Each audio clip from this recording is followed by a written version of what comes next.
cryptocurrency for dummies. We're gonna cover Bitcoin, we're gonna cover what it is, we're gonna talk about trading Bitcoin, and we're gonna do it in a way that the everyday person can understand. I am your resident dummy, and this is cryptocurrency.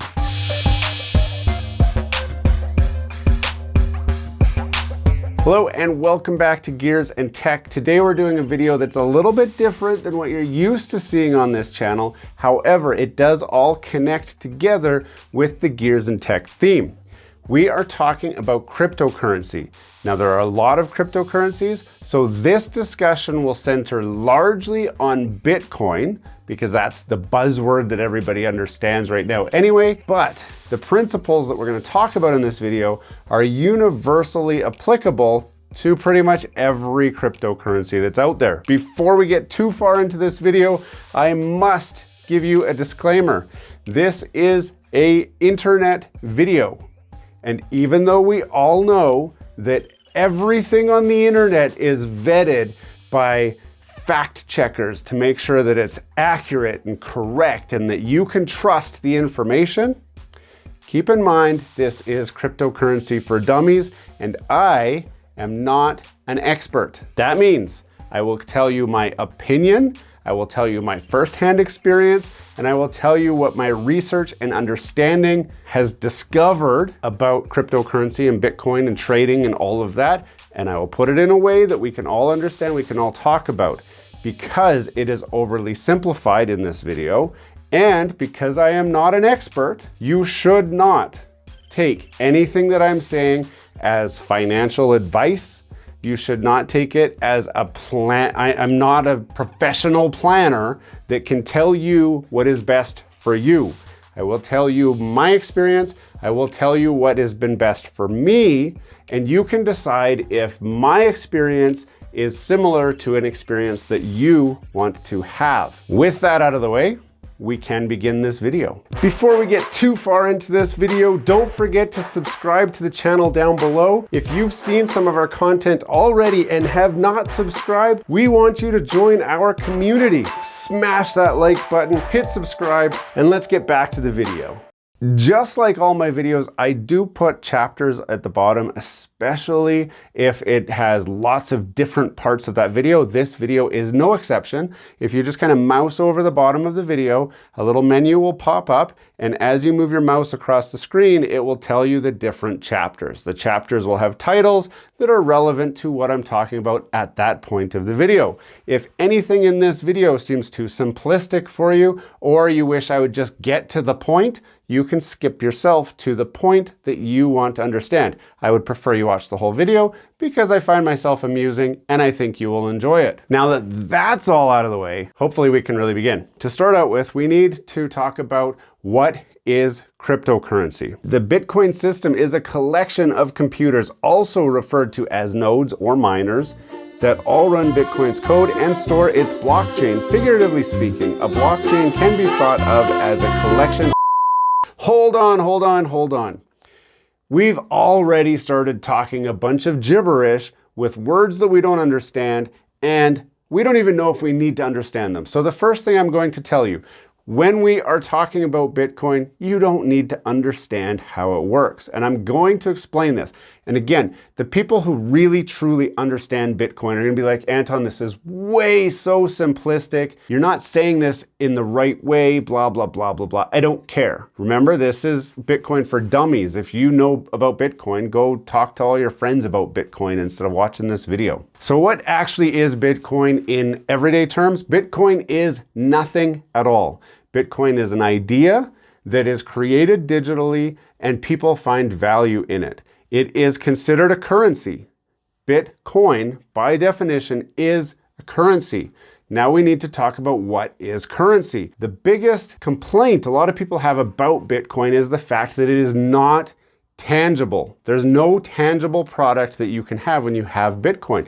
You have a balance that you can see on your phone, on your computer, in your digital wallet online. You can buy a little secure thumb drive that you can store your Bitcoins on. You can transact Bitcoins, like I can buy something from you with Bitcoins. You can sell something to me with Bitcoins, and so on. So it is a currency in every sense of the term. However, where people get really confused is when you're talking about like dollars, American dollars, Canadian dollars. They say, well, I got a piece of paper that says 100 on it. And I know that with that $100 bill, I can go to the store and I can buy this with it, or I can buy that with it, or I can put gas in my car with it.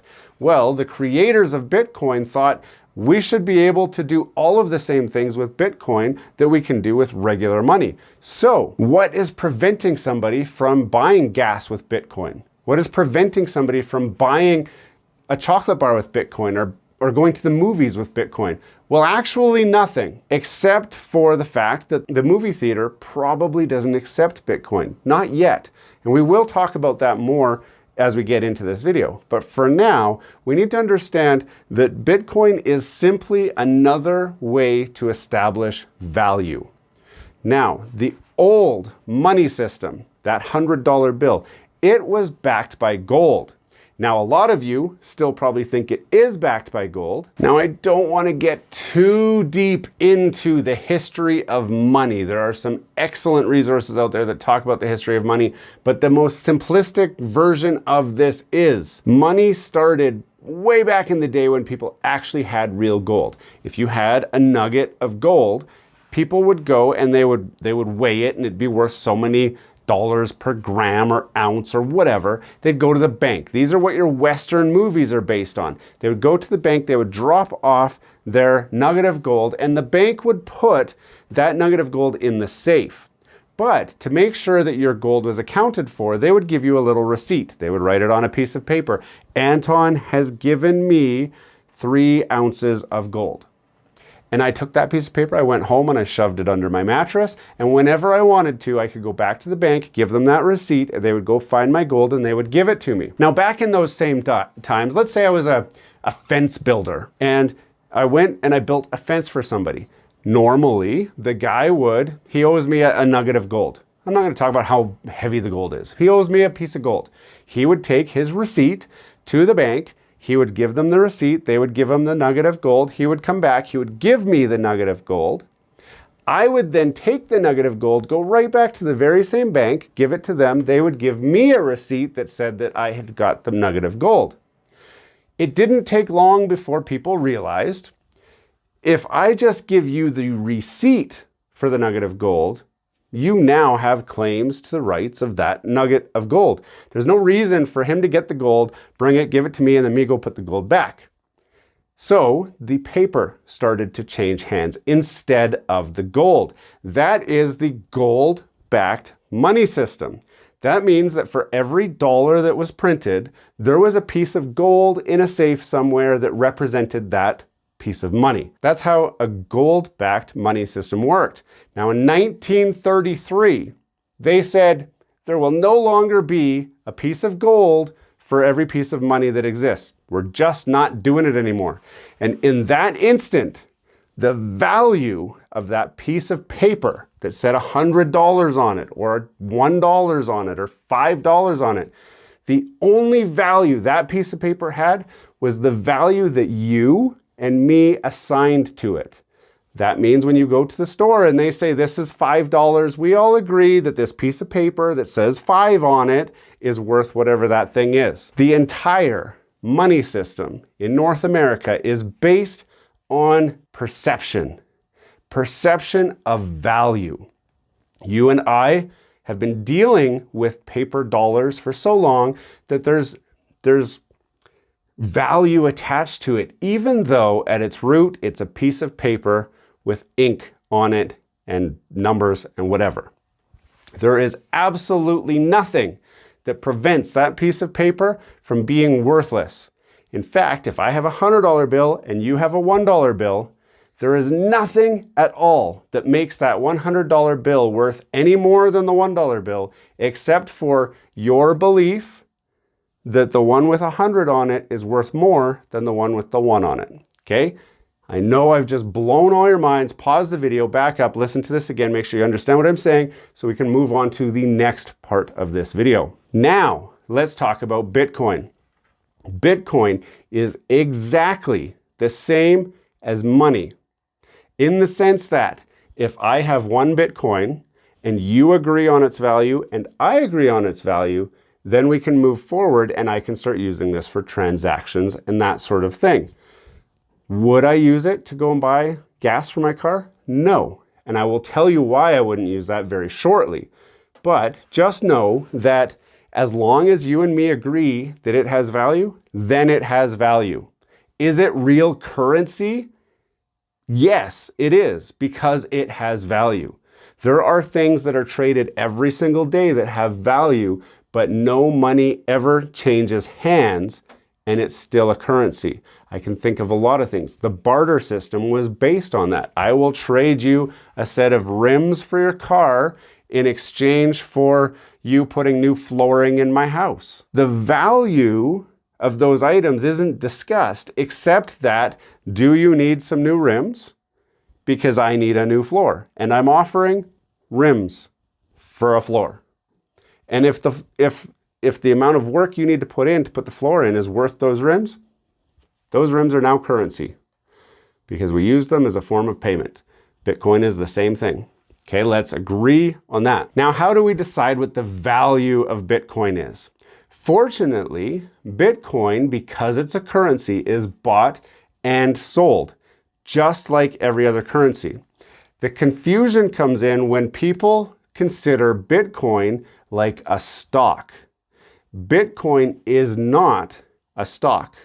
If you buy one share in Apple, it is not the same as one Bitcoin. Okay? One is a share, one is a currency. The reason so many people get confused about this is because the current stock system has no rhyme or reason to it. That means, see, in the old days, if you wanted to buy a stock, you would research the company, you would figure out what their ideals are, what their projections are, if they have any up-and-coming products that are going to make them worth more, and you speculate on that, and then you buy a stock and you hope that the company takes those steps, the company increases its value, and because the value of the company increased, then obviously your stock just increased. That's how it used to be.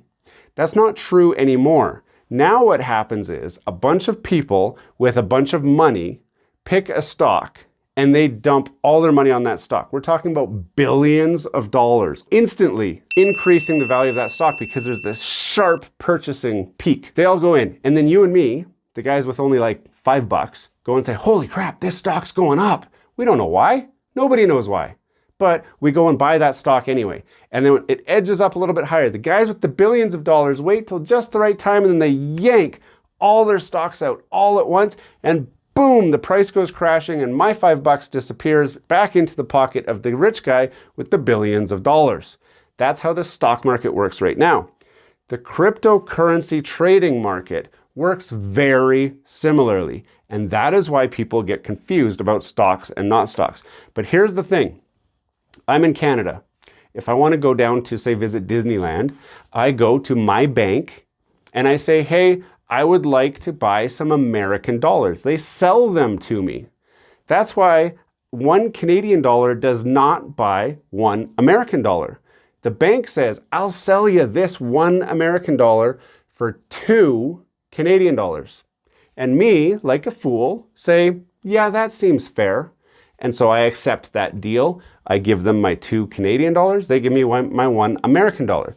To put it into bigger numbers, a trip to Disneyland, I need 5,000 American dollars. So I give them 10,000 Canadian dollars. They give me 5,000 American dollars back. I go, I blow all my money in Disneyland. I come back broke, and then I go back to my 9 to 5 and try to earn my $10,000 back so that I can afford to do it again.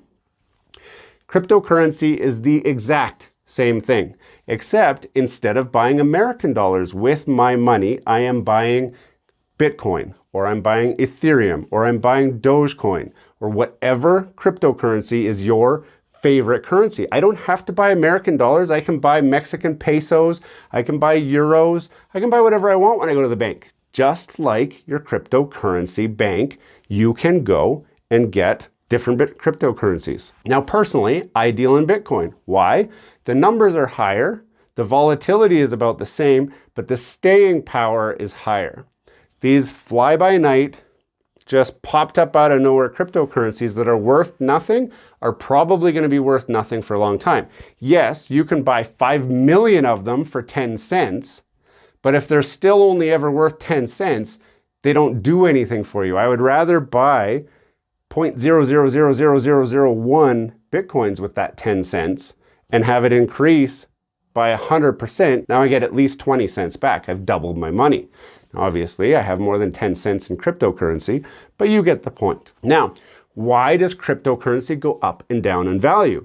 Just like I talked about with the stock market, a bunch of people with a bunch of money are doing the same thing with cryptocurrency. They are buying Bitcoin and it sharply increases. Then, when they feel like they've sucked a bunch of stupid people's money, they go and they sell all their cryptocurrency and it falls fast. The other people catch on as it's going down and they sell off as it's going down and down and down, and eventually somebody loses money. Somebody has to lose money. You don't just make money out of nothing. Somebody lost money. For every guy who made $1 with Bitcoin, somebody lost $1 with Bitcoin. That's the way it works. But where do you get Bitcoin from? Well, there are online crypto exchanges, just like a bank, but most of them are virtual. There's very few banks you can physically walk into. It is very hard to find an online bank that you can trust. There are a lot of scams out there and you don't want to get burnt. In Canada, there are a few that are available. The one that I personally use is Netcoins, and I will put a link in the description and gets you started with a company that can be trusted.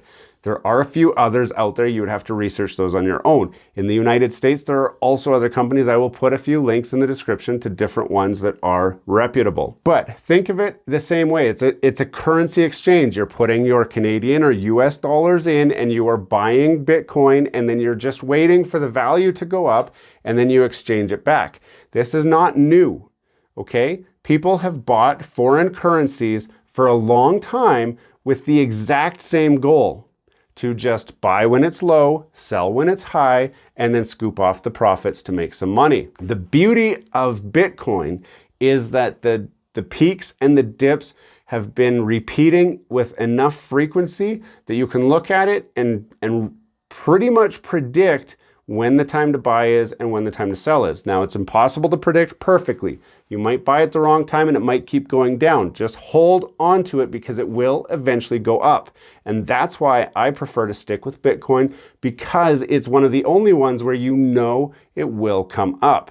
All the other ones are counting on hype and media and social media and people to just sing its praises to artificially increase the value so they can get their money back. They're not telling you about it because they want you to win too. They're telling you about it because they want your dollar to go in so that they can take it when they cash out and hope you get stuck holding the bag. With that all in mind, there are a few things that you should know about cryptocurrency before you make the decision to get into it or to not get into it. And I'm going to go over those right now. At this point, there are over 2,000 cryptocurrencies. Some of them are fly-by-night. They're here today. They will be gone tomorrow. Some of them are more established. Some of them are very well established. We are now into the multi-generations of cryptocurrency, and everybody wants a piece of this pie, and you will continue to hear about it, and the number of cryptocurrencies will increase all the time. Do your research. If you want to go and buy an obscure cryptocurrency, that's fine. That's your business. I'm not here to tell you what to do.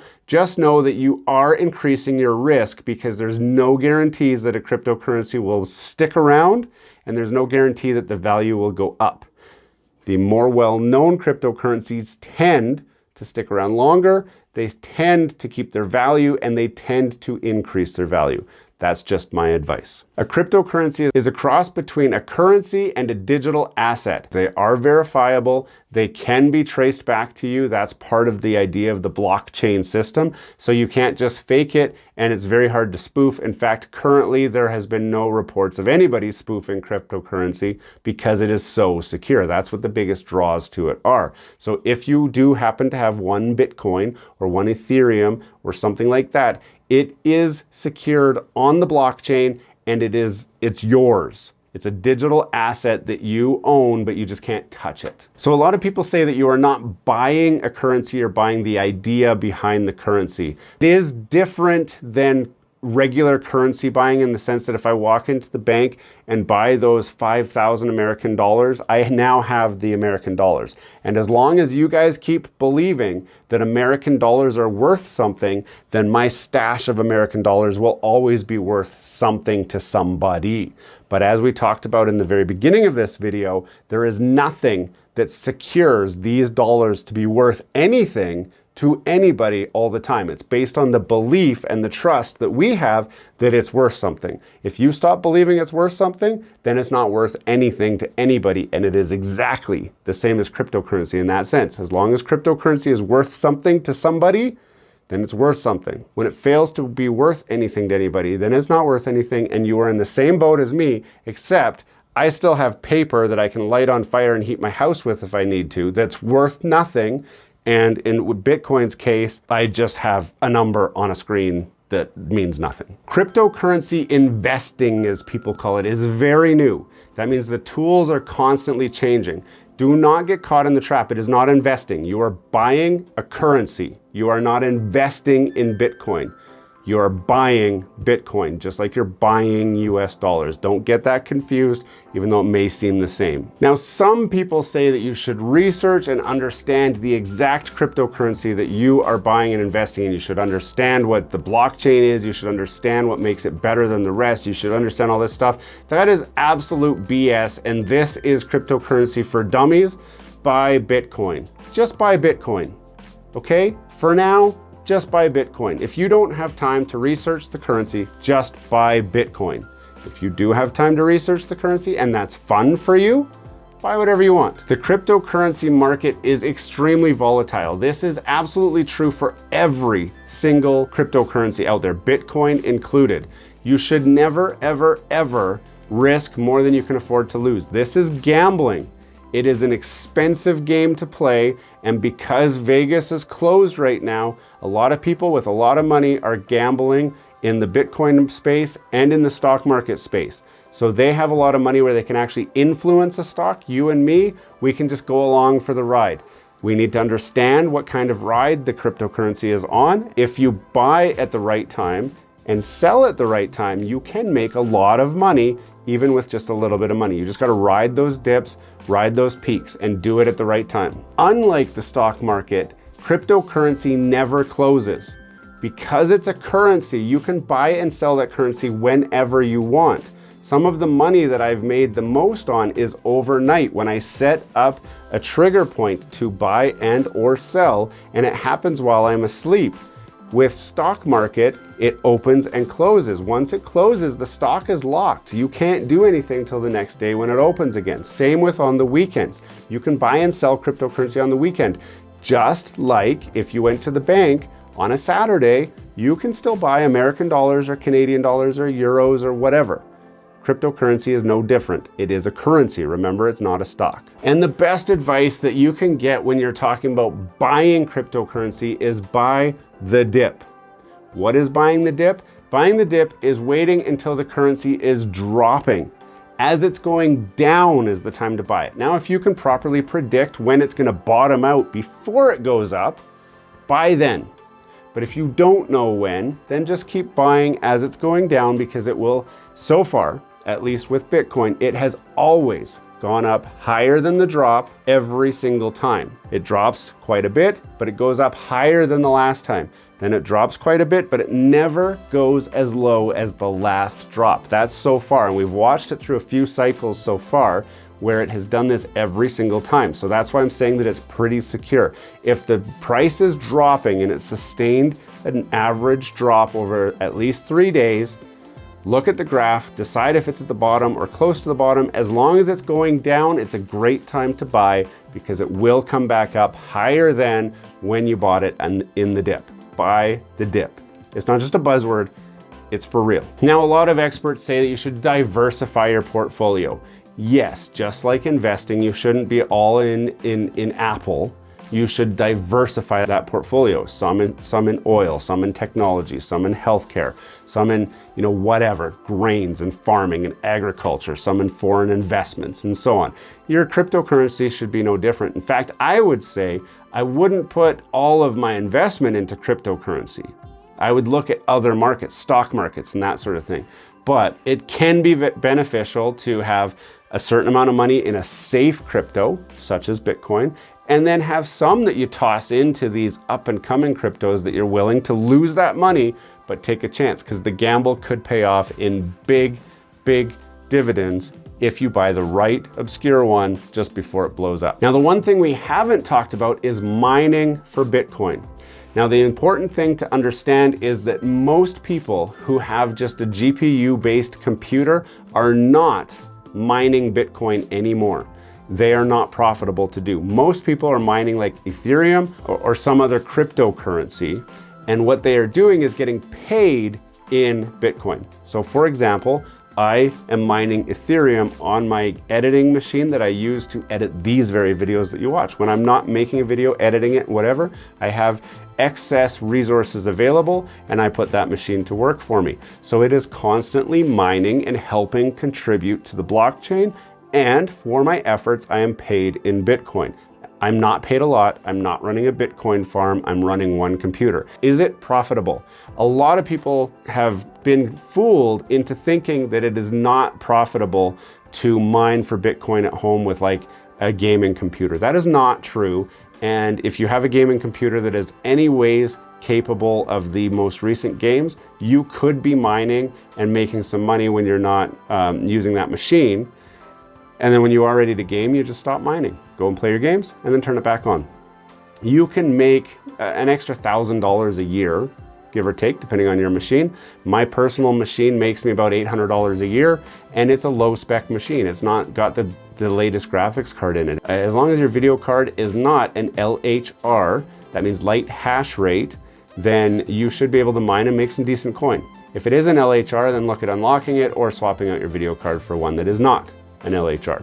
But I'm not going to get too far into mining Bitcoin because it gets so complicated and this video's gone long enough. I know I said in the beginning that this falls into gears and tech, and that's because this is very tech dependent, it is very hardware dependent, and it is a new emerging technology that a lot of technical people are getting really excited about.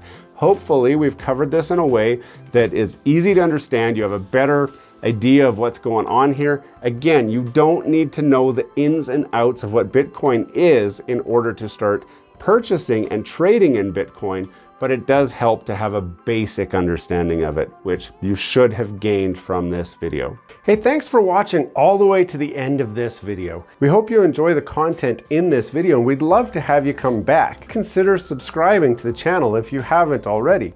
And for those subscribers who are looking for that extra special thing that you can do to support this channel, consider joining our members group. That's where we're building this community, the Gears and Tech community, where we can all enjoy content together. You'll get special perks, which we'd love for you to check out by clicking the link down below. For those of you who are just happy to watch the video, that's okay too. You can check out some of our other content right over here, where we've got some previous videos that have already been uploaded and enjoyed by many of our viewers already. We do hope to see you again. This has been Gears and Tech. Have a great day.